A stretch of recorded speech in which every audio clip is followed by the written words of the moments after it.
dengan kekuatan, dengan sungguh-sungguh, nggak main-main. Kata Ibnu Qayyim rahimahullahu ta'ala, ajma'atil uqala min kulli millah. Semua orang-orang yang berakal dari setiap sekte yang ada di muka bumi ini bersepakat. Apa kesepakatan mereka? Annan na'im la yudraku bin na'im. Bahwa kenikmatan tidak diraih dengan kenikmatan. Kenikmatan tidak dapat diraih dengan kenikmatan. Waman athara raha fatathu raha. Dan orang-orang yang lebih mengutamakan santai, istirahat, hiburan, maka dia akan kehilangan waktu liburan dan hiburan yang sebenarnya. Udah habis waktu. Apa yang menghalangi orang dari istiqomah? Ada banyak hal yang menghalangi kita dari istiqomah. Yang pertama, bersandar kepada luasnya rahmat Allah SWT. Ada orang yang beribadah selalu mengatakan, tenang, Allah itu maha pengasih, maha penyayang. Fulan tuh sampai 70 tahun gak mati-mati, alhamdulillah. Dan insya Allah engkau mungkin sama kayak Fulan. Artinya masih ada waktu untuk bertobat ya. Bersandar kepada luasnya rahmat Allah SWT. Naam jamaah. Allah itu Ar-Rahman Ar-Rahim. Rahmatnya meliputi segala sesuatu. Tapi Allah mengingatkan kita, Nabbi ibadi anni anal ghafurur rahim. Sampaikan kepada hamba-hambaku. Sampaikan kepada mereka bahwa aku adalah Tuhan yang maha pengasih dan maha penyayang. Maha pengampun dan maha pemurah. Wa anna azabi. Dan sesungguhnya azabku itu azab yang pedih. Di sini orang hanya melihat luasnya rahmat Allah. Akhirnya nggak istiqomah. Udah istiqomah sebentar, lalu terjumus dalam dosa. Tenang, Allah itu maha pengampun, maha pemaaf.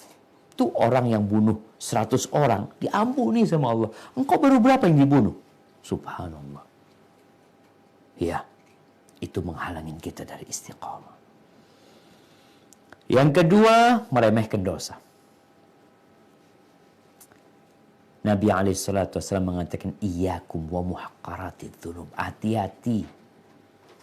Hati-hati kalian dengan dosa-dosa kecil. Dosa-dosa yang diremehkan. Fa innahunna yajtami'na 'alal rajul. Sesungguhnya dosa-dosa kecil itu, kalau berkumpul di satu orang, maka akan membinasakan dia. Sebagian kita nggak istiqomah karena meremehkan dosa. Santai sama dosa. Bahkan memandang orang yang istiqomah dikatakan, oh fundamentalis ya, berlebih-lebihan dalam beragama. Nabi itu mewanti-wanti kita. Ini yang menyebabkan orang akhirnya nggak istiqomah. Karena dalam pandangan dia, oh enggak, Ustaz, ana nggak kayak Fulan. Fulan tuh dosanya besar-besar, Ustaz. Ana syuaya. Yang ketiga, GR dengan amal soleh. GR. GR itu apa? Gede rumongso. Setan tuh kadang-kala mengatakan kepada orang, ketika ada yang mengatakan, engkau kenapa sih sholat? Engkau kan sudah orang baik ya. Engkau orang soleh, engkau gak pernah ganggu tetangga. Engkau suka berbagi, engkau nolong orang-orang miskin. Udahlah, hatimu bersih. Ingat, istiqomah itu sesuai dengan perintah, bukan sesuai dengan keinginan. Kalau bicara keinginan, antum kerja umpamanya di sebuah perusahaan. Kata kantor, seragam baju warna hijau, sepatu warna putih, hijau putih. Besok antum datang pakai baju warna kuning, sepatu warna hitam. Kira-kira antum diterima di kantor? Enggak. Antum diusir. Kalau enggak, antum dikasih SP1. Kalau tetap enggak nurut, antum akan dipecat dari perusahaan tersebut. Maka jangan kemudian antum, ya kita itu berharap amalan kita diterima. Tapi jangan GR. Engkau habis sholat baca apa? Astagfirullah, astagfirullah, astagfirullah.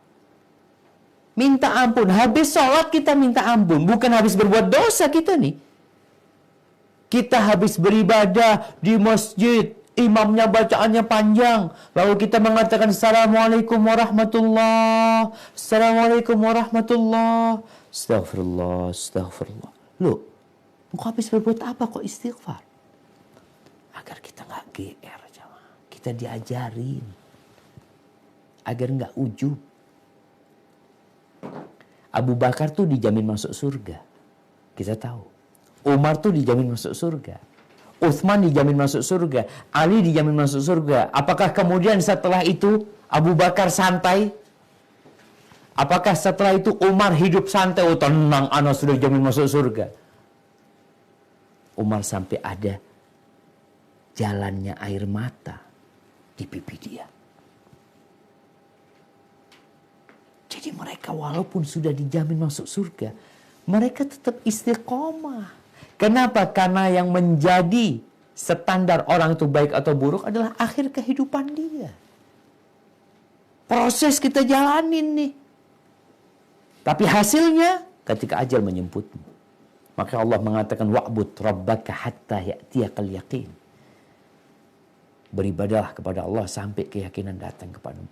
Wallahi jamaah, ana berjumpa dengan orang-orang yang ngomong, hatiku bersih Ustaz. Subhanallah. Ketika anak tegur dia, kenapa dia melakukan ini, itu sebuah kesalahan sebenarnya. Lalu dia mengatakan, Ustaz, hati anak bersih, Ustaz. Oh. Ternyata betul iblis membisikkan hal itu kepada dia. Agar dia meninggalkan amal soleh karena merasa udah cukup. Bahkan anak pernah berjumpa dengan seorang di Jember. Yang dia itu mengatakan, saya ini sudah haji puluhan kali ya. Mungkin dia 27 kali haji itu. Karena dia bawa jemaah ya. Terus. Kemudian umrahnya dia. Lalu dia mengatakan, saya kalau dicabut nyawa saya sekarang, saya sudah siap Ustaz. Subhanallah.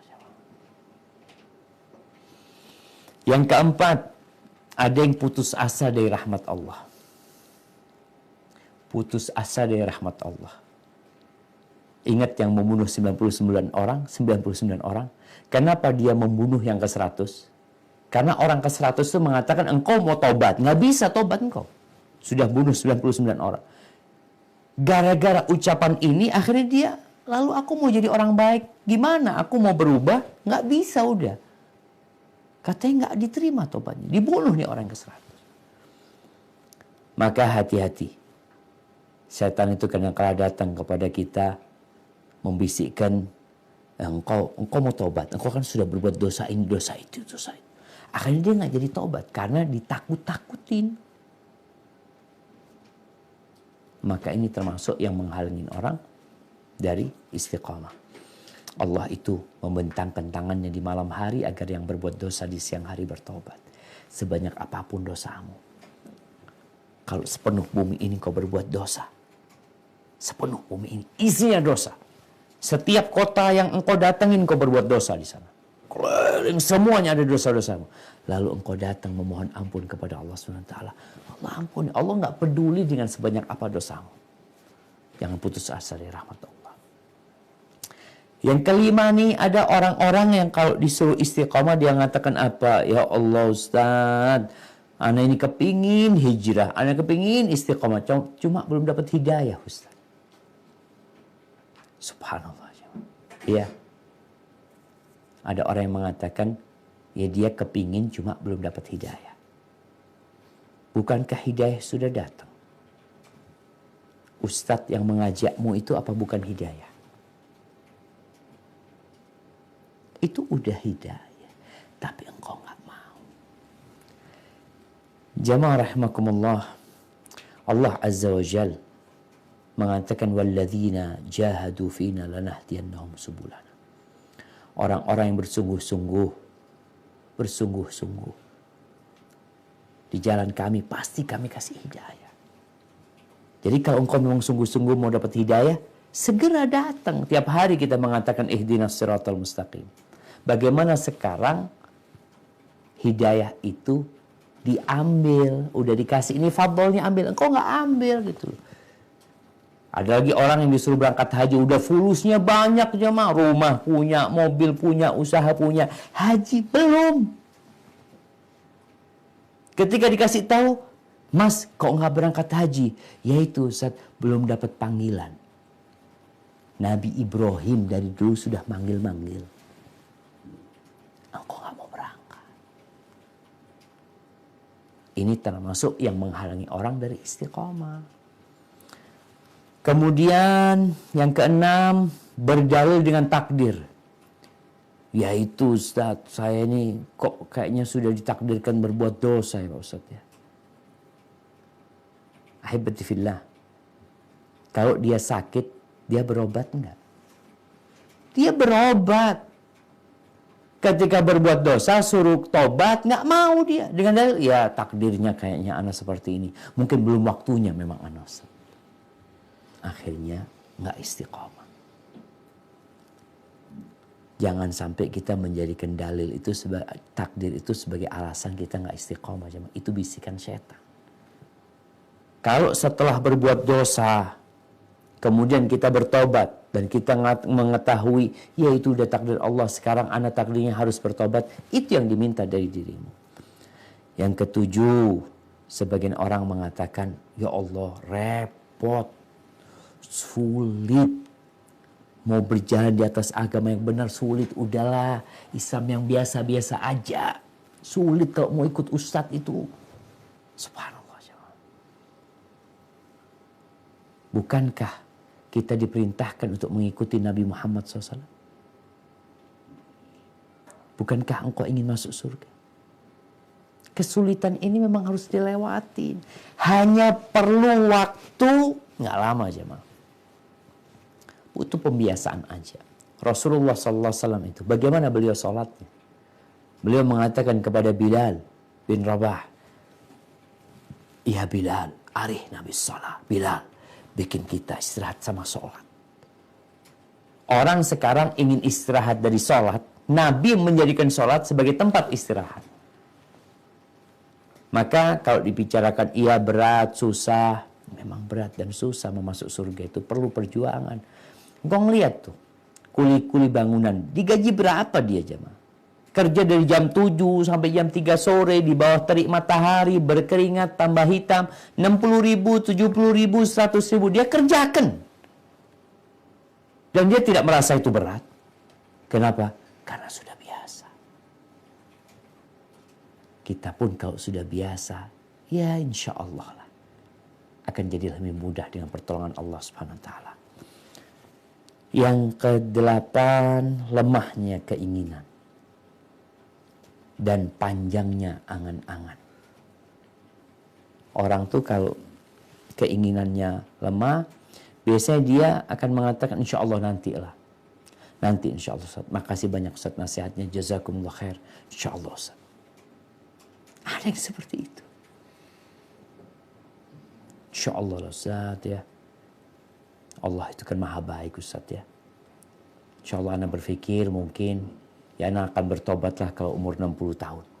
Anak akan berubah. Siapa yang jamin engkau? Ketika datang kematian dia ingin dibalikin ke dunia. Nggak bisa udah. Selesai urusan dia. Yang kesembilan, malu berbuat ketaatan. Ada orang-orang yang dulunya itu jahat. Satu kampung udah tahu fulan ini nggak bener nih. Jadi ketika tahu-tahu fulan mamanya datang ke masjid ya. Kata kawan-kawannya loh, kok tumben ke masjid antum? Hanya dia jadi, ya Allah malu Ustaz. Itu juga bisikan syaitan. Maka ingat, apapun omongan orang, kita tidak akan pernah membuat orang semua senang sama kita, nggak bakalan. Terus carilah keridhaan Allah SWT. Perempuan mungkin ya, yang dia dulu maaf mungkin pelacur. Mungkin banyak foto-foto dia yang vulgar yang tersebar di internet.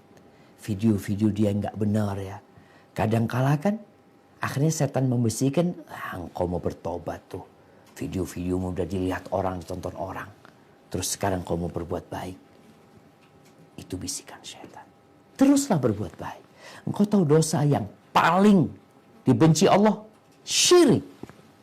Menyembah patung-patung, menyembah berhala. Tapi ketika bertobat selesai. Kalau dia 40 tahun berbuat dosa, 40 tahun berbuat dosa, kemudian bertaubat kepada Allah Subhanahu wa taala, 40 tahun dosa dia diganti dengan kebaikan semuanya. Subhanallah. Maka jangan tertipu oleh ungkapan setan ini. Kemudian yang ke-10. Ya. Merasa sudah baik, banyak berbuat, berkhidmat kepada agama Allah ya. Alhamdulillah, ana bantu ini, ana bantu itu, ana bangun masjid, ana punya sekolahan. Kadang-kadang dia ingin menunjukkan jasa dia kepada Allah SWT, lalu dia berbuat dosa, berbuat kemaksiatan. Ahibati fillah, masih banyak yang lainnya sebab-sebab orang itu tidak istiqomah. Yang terakhir nih, dia berpikiran kalau anak istiqomah, kalau anak hijrah, ada banyak kesenangan dunia yang gak boleh lagi anak rasakan, Ustaz. Akhirnya dia gak jadi istiqomah. Ahibati fillah, semua yang baik di dunia ini Allah halalkan, jangan takut. Semua yang kau perlukan boleh, tapi ada aturannya. Seorang laki-laki, dia berpikir kalau anak bertobat istiqomah, anak nggak bisa lagi duduk-duduk sama perempuan-perempuan tuh biasanya di kafe-kafe, tempat-tempat itu. Engkau kan punya syahwat kepada wanita. Allah kasih ganti, nikah engkau. Bukan 1, boleh 2, boleh 3, boleh 4. Jadi bisikan-bisikan setan itu jangan diturutin. Jadi ada yang memang dilarang, subhanallah jemaah. Cuma semua yang dilarang itu disukain. Kita bisa bayangin ya, Nabi Adam alaihissalam. Semua makanan di surga, semua pohon di surga itu halal kecuali 1 pohon. Bisa Nabi Adam istiqomah? Berat. Semuanya boleh, cuma 1 yang nggak boleh. Digodain sama setan. Ini pohon keabadian.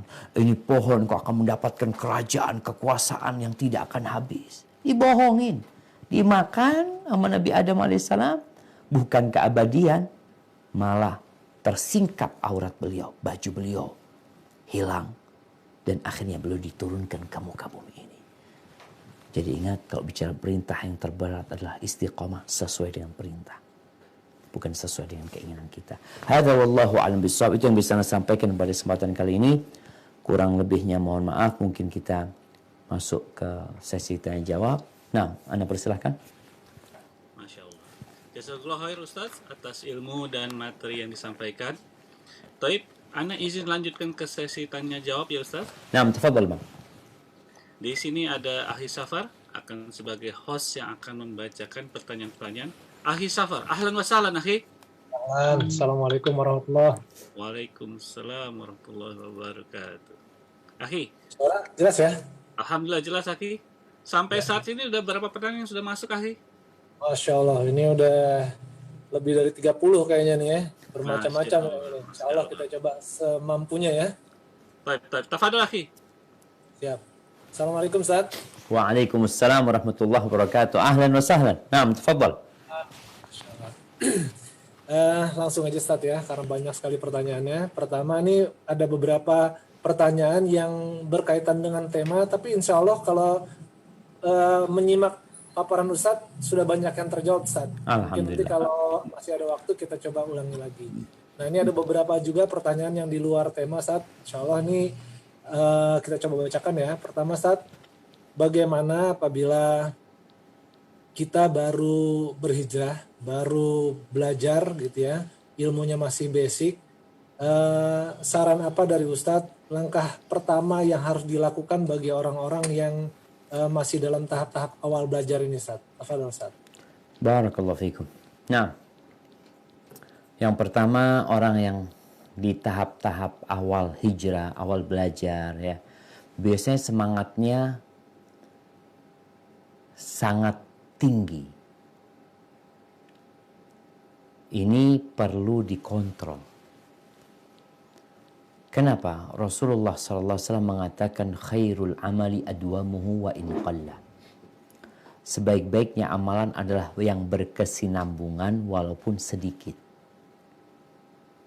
Jadi jangan sampai engkau semangat di awal-awal tapi kemudian kendur dan engkau meninggalkan amalan tersebut. Lakukan yang engkau mampu. Jangan memaksakan diri. Karena biasanya orang itu kalau memaksakan diri capek ya.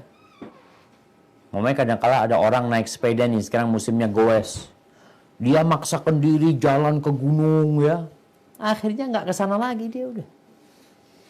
Mungkin bulan depan, 2 bulan lagi, sekali doang. Lakukan yang sesuai dengan kemampuanmu. Yang kedua bicara belajar. Ada tahapan belajar. Nasihat ana buat teman-teman yang baru belajar, belajarlah tafsir juz amma. Itu ayat-ayat yang turun di kota Mekah untuk menguatkan keimanan. Bagaimana Bilal bisa sekuat itu, Sumayyah bisa sekuat itu. Maka itu insya Allah akan menjadikan atau membantu orang akan istiqamah. Karena ketika iman itu kuat dengan Allah dan hari akhir, niscaya itu akan membuat dia lebih istiqomah, lebih kuat, ya, lebih tahan banting dengan apa yang dia akan hadapi. Kemudian kawan, kita itu kalau sendirian berat. Tapi kalau ada kawan yang berat itu terasa ringan. Karena ada yang mengingatkan kita, ada yang mengajak kita. Hadza wallahu a'lam bissawab. Baik, Ustaz. Selanjutnya mohon nasihatnya Ustaz nih bisa buat akhwat maupun ikhwan juga. Bagaimana caranya memilih suami? Apa kriteria untuk menjadi suami, untuk menjadi imam yang baik? Fadol, Ustaz. Masya Allah. Ya kayaknya di corona ini banyak yang mau kawin bang. Oh. Kalau bicara kriteria apa memilih suami, ini penting jemaah. Tadi malam anak ingat anak ngisi di Fatwa TV, acara konsultasi keluarga. Itu banyak pertanyaan-pertanyaan yang mirip sebenarnya. Suaminya nggak sholat, suaminya narkoba, suaminya nggak kasih nafkah, suaminya suka main perempuan. Ada. Sampai akhirnya anak tanyakan, dapat di mana ibu suami kayak gitu loh. Nemu di mana gitu loh. Kita ini disuruh milih. Kita disuruh milih. Cuma kadangkala kita salah pilih. Apa kata Nabi SAW ya, kriteria suami yang layak untuk menjadi pasangan hidup, menjadi bapaknya anak-anak kita. Kata Nabi SAW, "Idza ja'akum man tardawna dinahu wa khuluquhu fa'ankihuh." Apabila datang kepada kalian seorang laki-laki yang agama dan akhlaknya kalian ridhai, kawinkan. Wa illa, kalau orang kayak gini ditolak, takun fitnatun fil ardi wa fasadun arid. Akan terjadi kekacauan di muka bumi ini. Akan terjadi kerusakan. Ketika orang kayak gini ditolak, lalu engkau cari seperti apa? Ini agamanya baik, akhlaknya mulia, engkau tolak. Para sahabat Nabi radhiyallahu ta'ala anhum, ketika menyimak hadis ini, kita tahu orang Arab ini pada masa itu ya masih ada asobiyah, fanatisme. Mereka mengatakan, in kana fihi ya Rasulullah. Walaupun ada kekurangan dia, mungkin bukan dari kabilah yang terhormat ya, mungkin dari sisi harta dia bukan orang kaya. Apakah kita terima? Nabi alaihissalatu mengulangi sabdanya 3 kali. 3 kali. Nikahkan. Tujuan menikah itu apa? Sakinah, mawaddah, rahmah. Tujuan menikah itu mendapatkan kedamaian, ketentraman, mendapatkan cinta dan kasih sayang. Itu yang diinginkan. Bicara harta, urusan nanti. Bicara penampilan, Ustaz, oh, anak kepingin suami yang tampan, yang ini itu. Subhanallah. Tampannya suamimu itu dinikmatin oleh semua orang.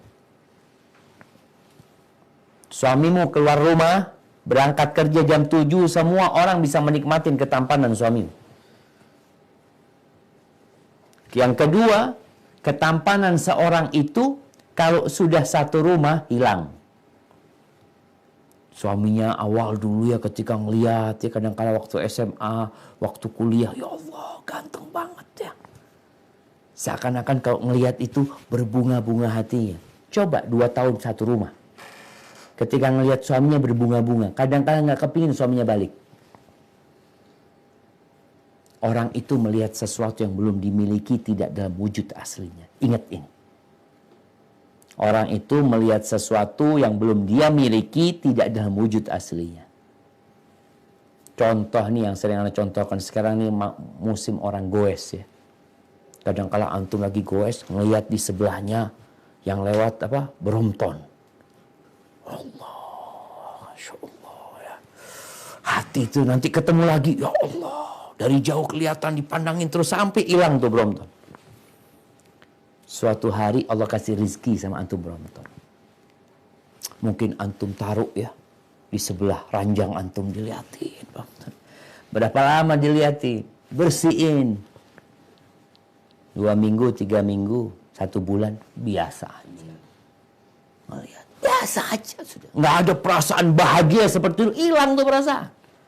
Begitu pula nih suami istri. Maka nasihat ana, kalau wajah suamimu itu akan dinikmatin orang banyak, tapi akhlak suamimu hanya engkau yang akan merasakannya di rumah. Bisa jadi tuh suamimu di kantor, Masya Allah, jempol 2. Semua orang mau, Masya Allah, kata istrinya, yang kau nggak tahu di rumah dia kayak apa. Maka Nabi benar-benar sayang sama umatnya. Akhlak dan agama. Bicara agama ada minimal. Ana sering ingatkan. Nggak mungkin kita semua dapat hafid Quran.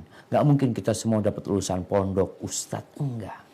Tapi ada batas minimal calon suamimu itu. Apa batas minimalnya? Melaksanakan yang wajib, meninggalkan yang haram. Itu batas minimalnya. Yang kau pelajarin, tadi Ibnu Qayyim mengatakan gimana orang akan istiqomah ketika dia nggak tahu sama perintah Allah. Apa perintah Allah? Oh suamiku alhamdulillah perintah-perintah Allah semua dikerjain Ustaz. Larangannya ditinggalkan. Cuma suami anak ini kalau yang sunnah-sunnah nggak dikerjain Ustaz. Qobliyah, ba'diyah, 0 Ustaz. Sholat cuma 5 waktu. Puasa ya cuma Ramadan. Sodako zakat doang. Sodakonya nggak ada. Yang wajib dilaksanakan itu batas minimal. Tapi kadang-kala nih ada perempuan yang mengatakan, Ustaz insya Allah nanti bisa diperbaiki. Insya Allah kalau sudah nikah kan anak alhamdulillah Ustaz, anak ustazah ini itu. Belum tentu tuh. Suami itu bisa dirubah. Makanya lebih baik pilih yang sudah jadi daripada memilih yang masih harus diperbaiki. Antum kalau pedagang mobil tuh kadang-kadang cari mobil yang masih apa? Masih bahan.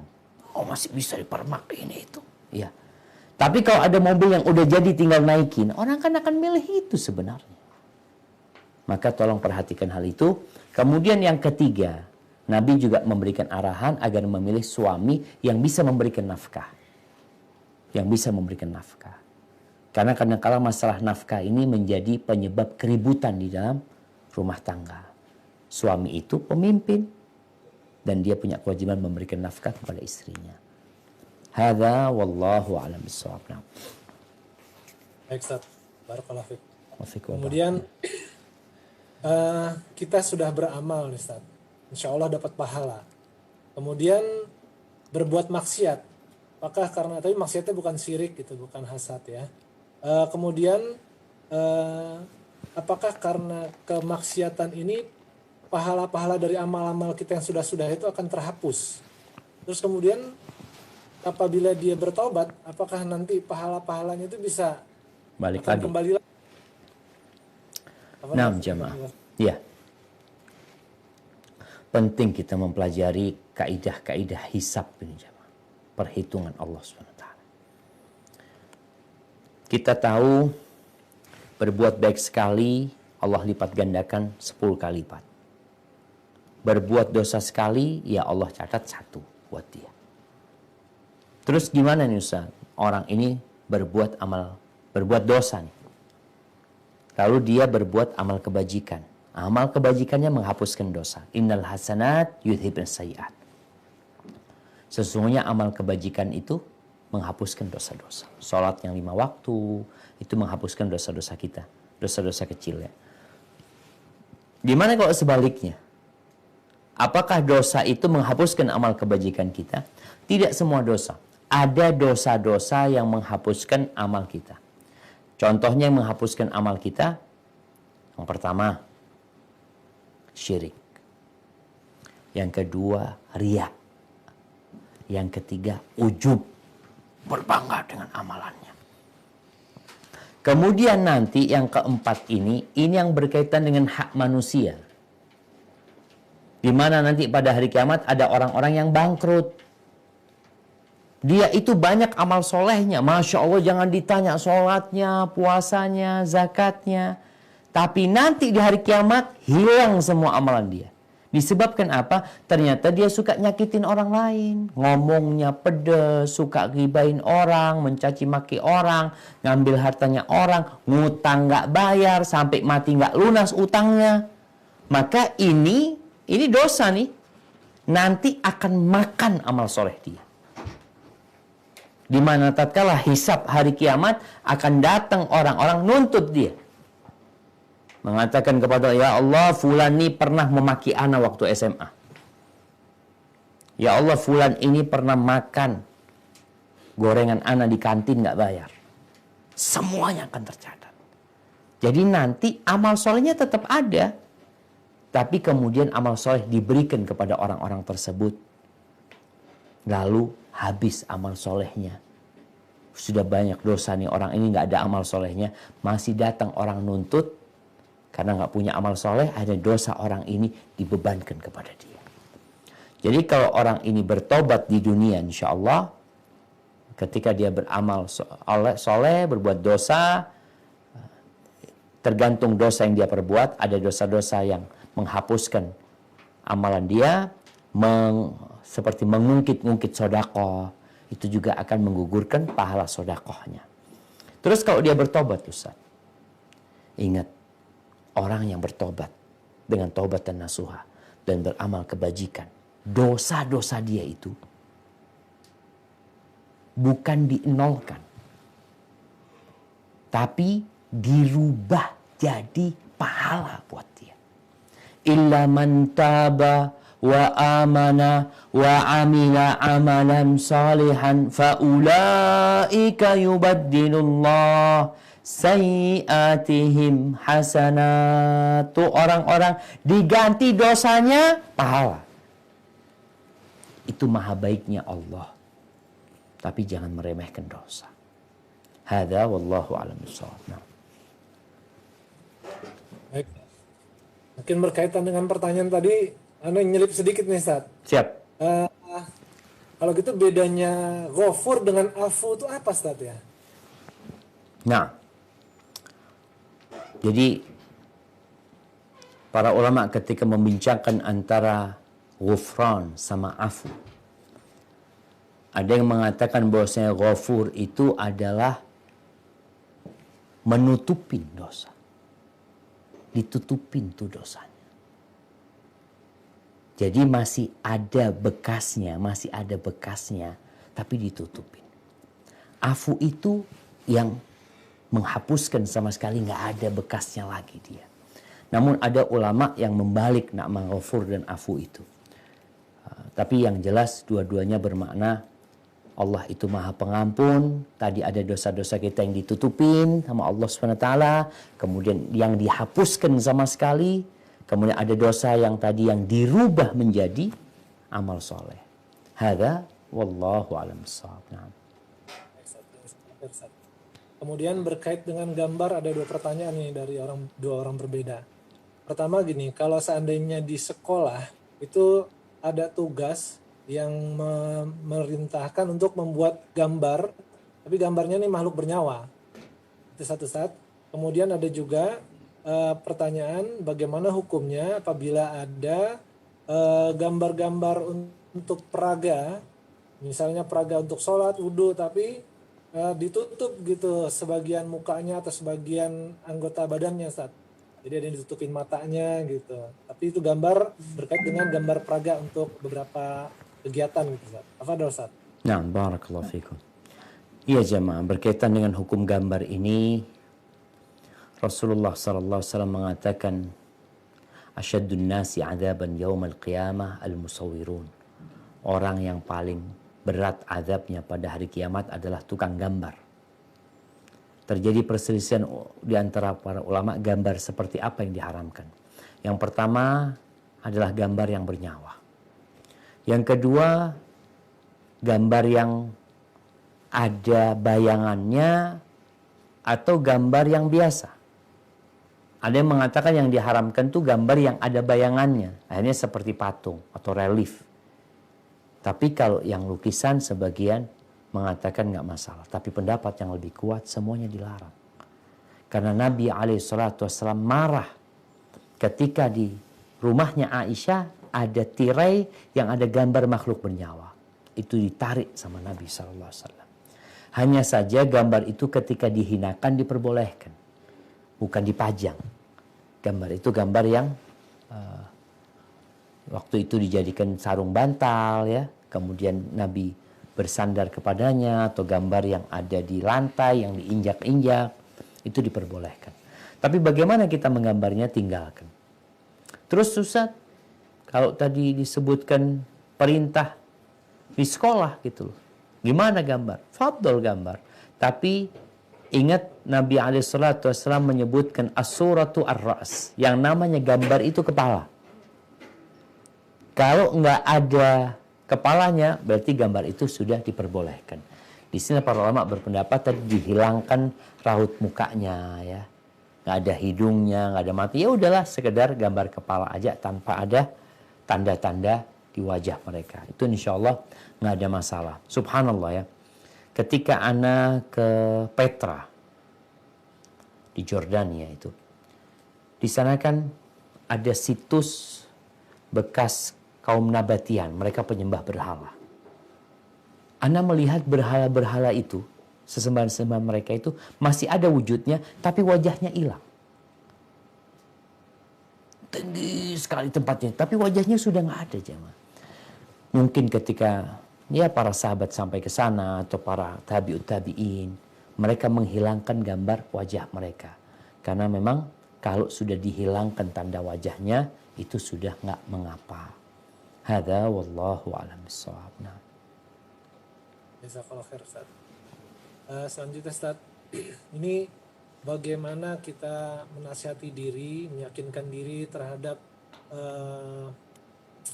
keyakinan kita pada Allah. Karena ini udah banyak berdoa tapi nggak sabar menunggu diijabah doanya, Ustaz. Allah Ustaz. Iya jemaah. Ya, ini ada orang-orang yang manusia itu tergesa-gesa aja. Tergesa-gesa.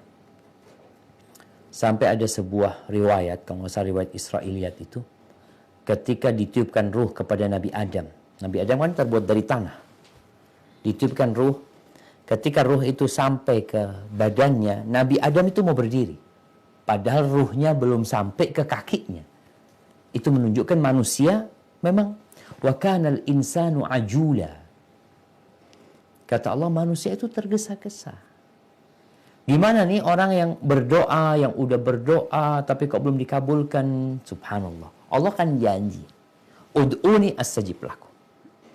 Mintalah kepada aku, pasti dikabulkan. Kau yakin nggak sama janji Allah? Kita harus yakin. Yang kedua, syarat dan ketentuan harus dipenuhi. Ini kadang-kala kita minta, tapi persyaratannya nggak lengkap. Kita tuh mau melamar ya, ke sebuah tempat, meminta sesuatu, kadang-kala persyaratannya nggak lengkap, sehingga nggak diterima. Coba engkau lihat lagi. Mungkin ada syarat dan ketentuan yang belum terpenuhi. Penuhin. Kalau sudah Ustaz, sudah dipenuhi. Mungkin engkau tergesa-gesa mengatakan aku sudah berdoa, tapi belum dikabulkan. Kemudian yang terakhir, jawaban dari permintaanmu itu satu dari 3 hal. Jawaban dari doa kita. Ini yang kadang-kala orang lupa. Dia minta A, Allah kasih B. Kenapa dikasih B? Contoh nih jamaah, orang kepingin punya mobil. Dia udah berdoa bertahun-tahun Ustaz. Tapi gak dikasih. Padahal anaknya banyak, ini itu macam-macam. Dengan doa itu Allah menyelamatkan dia dari tabrakan. Ada musibah yang akan menimpa dia. Dengan dia minta mobil, Allah nggak kasih mobil, tapi Allah selamatkan dia dari tabrakan yang mungkin tabrakan itu akan membuat kaki dia terputus. Mana yang akan dia pilih sebenarnya? Mobil tapi tabrakan, atau nggak punya mobil tapi bisa berjalan? Orang kan nggak, anak nggak punya mobil, nggak apa-apa, yang penting anak sehat. Di sini kita nggak tahu. Makanya berdoalah terus dengan penuh keyakinan Allah akan mengabulkan. Kalau nggak dikasih mobilnya, musibah juga tidak dipalingkan dari kita. Yang ketiga, itu doamu akan ditulis jadi pahala nanti. Sehingga jangan berhenti berdoa. Ketika Nabi SAW mengatakan ini kepada para sahabatnya, ya Rasulullah, idzan nukthir, kalau gitu kita banyak-banyak berdoa.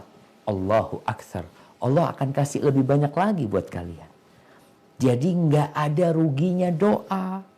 Contohnya Nabi Ibrahim minta anak puluhan tahun. Puluhan tahun minta anak. Umur berapa dikasih anak? Hampir 100 tahun dikasih anak. Umur 86 kalau nggak salah Nabi Ibrahim punya anak namanya Ismail. Siapa Nabi Ibrahim dan siapa engkau? Nabi Ibrahim itu Khalilullah, kekasihnya Allah Azza wa Jalla. Maka kita harus berbaik sangka. Bisa jadi yang kita sukain itu buruk buat kita, dan bisa jadi yang kita benci itu baik buat kita. Hadza wallahu a'lam bissawab. Nah.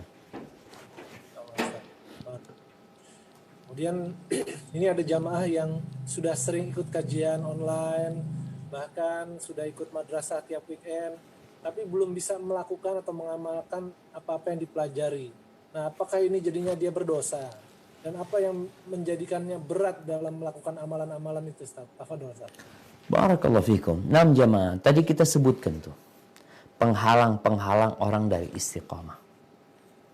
Salah satunya merasa rahmat Allah luas ya. Tenang, semakin dia berilmu, apalagi ustadznya mengatakan tentang fadilatul tauhid, keutamaan tauhid ya. Orang yang mentauhidkan Allah SWT, insya Allah diampuni, insya Allah masuk surga gitu. Akhirnya dia malas beramal. Maka yang perlu dia lakukan sekarang itu adalah memulai. Ketika dengar dari ustadz, datang kajian, dengar sebuah nasihat yang berkaitan dengan diri dia, pulang amalkan. Nggak mampu ustadz, doa minta sama Allah. Karena Nabi SAW mengatakan, badiru bil a'mal. Segera diamalkan. Segera diamalkan. Dan kita tadi sudah sampaikan juga, ketika mengamalkan itu, amalkan semampumu. Tapi jangan ditunda. Ya, Abdullah bin Umar mengatakan, idza amsait fala tantadhir sabah. Kalau engkau lagi di sore hari, dapat ilmu tuh, mau mengamalkan kebaikan, jangan nunggu besok. Kalau pagi dapat amalan, jangan nunggu sore. Kita ini kadang-kadang nunggu nanti. Sampai kapan? Itu termasuk bisikan iblis. Maka nasihat ana buat yang belajar, segera diamalkan. Kalau dikatakan berat, amalkan aja. Coba aja. Bismillah. Insya Allah dengan ucapan bismillah, minta bantuan Allah, Allah mudahkan bagi kita jemaah. Barakallahu fikum. Nah. Masih bisa berapa pertanyaan lagi nih, Ustaz? Masya Allah. Kayaknya 2 lagi nih, Bang. 2 lagi, siap, Ustaz. Ini ada pertanyaan. Bagaimana caranya kita supaya tidak melakukan dosa yang sama lagi? Karena kadang-kadang sudah bertaubat, tapi dengan perjalanan waktu diulang lagi Ustaz dosanya, Ustaz. Apa dalam maksud Ustaz? Jamaah rahimakumullah, kalau bicara berbuat dosa, kullu bani Adam khata'. Semua orang melakukan dosa. Mengulangin lagi. Yang pertama, hendaklah engkau bertaubat dengan taubatan nasuha. Benar-benar bertekad untuk tidak ngulangin. Itu ada di dirimu.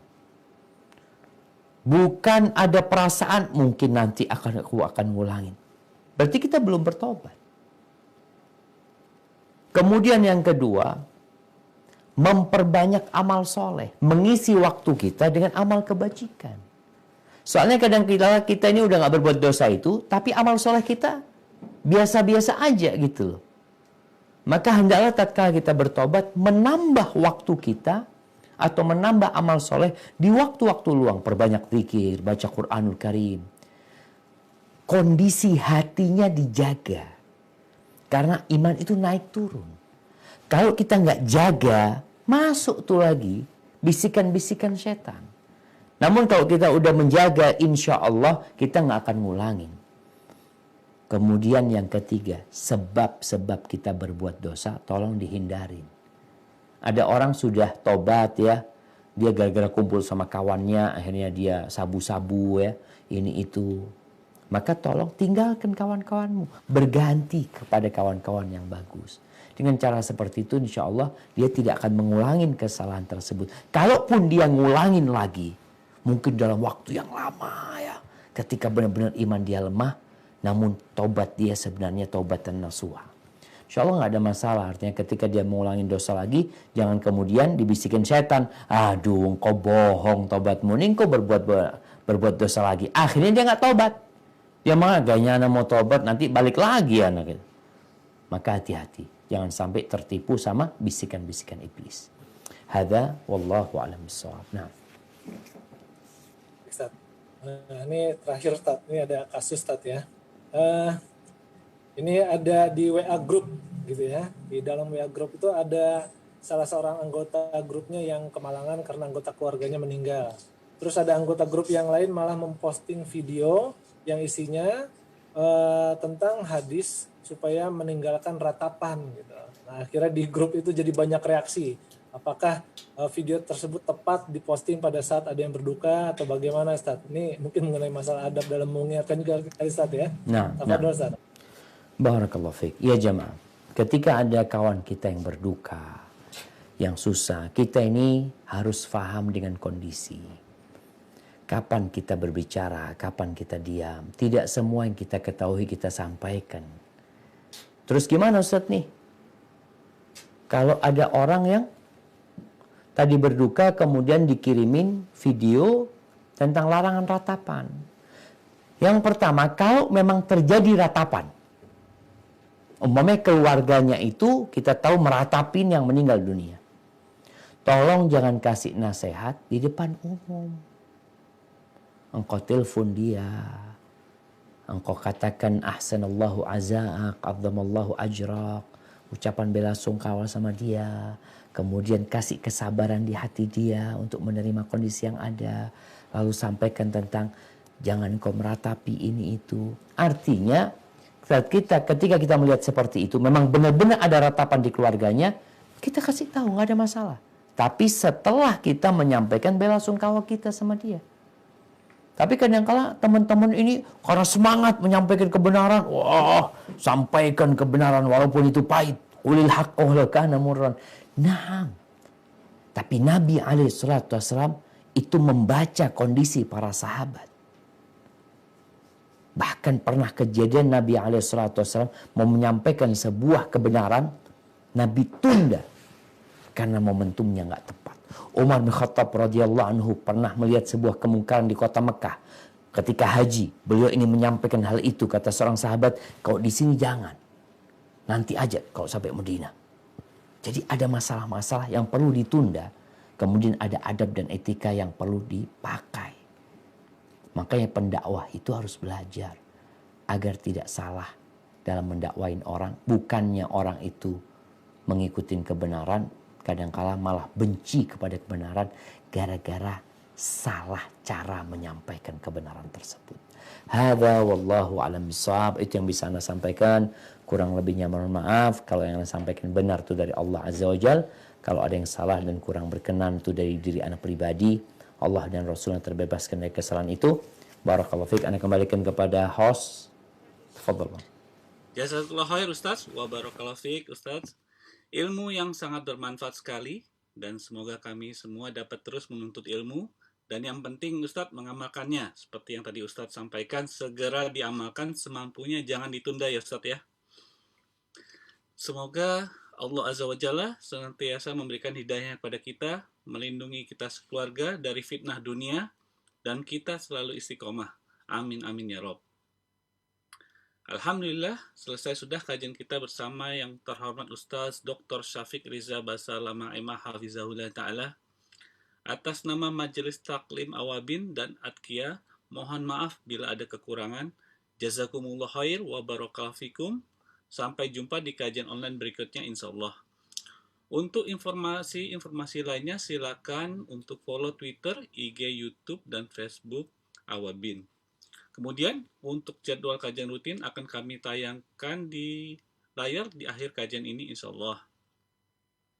Taib, kita tutup dengan membaca doa kafaratul majlis. Subhanakallahumma wa bihamdik, asyhadu an la ilaha illa anta, astaghfiruka wa atubu ilaik.